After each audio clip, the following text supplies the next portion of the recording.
સુરતના સિવિલ હોસ્પિટલમાં ડોક્ટરોની અછત વર્તાઈ છે। ડોક્ટરની અછતને લઈ દર્દીઓ હેરાન પરેશાન થઈ રહ્યા છે।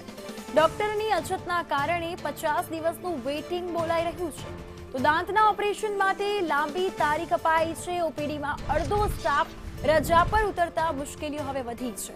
દર્દીએ ઉચ્ચ અધિકારીઓને ઈમેલ દ્વારા ફરિયાદ પણ કરી। ડોક્ટર અને દર્દી વ્યવસ્થાપન મુદ્દે ગંભીર સવાલો પ્રશ્નો ઉઠી રહ્યા છે। નવી સિવિલ હોસ્પિટલની કામગીરી પર પણ અનેક સવાલો ઉઠ્યા છે।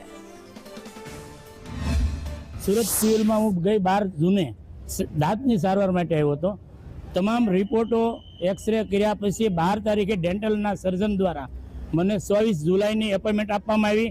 હું એપોઇન્ટમેન્ટ લઈને ઘરે જતો રહ્યો, પરંતુ 24 જૂનના દિવસે મને દાંતની તકલીફ વધતા ફરી વખત સિવિલ હોસ્પિટલમાં ડેન્ટલના ડૉક્ટરની કોન્ટેક્ટ કરતા તેઓએ મને જણાવ્યું કે કામના લોડ હોવાથી તમારું સર્જરી કે સારવાર અત્યારે થશે નહીં।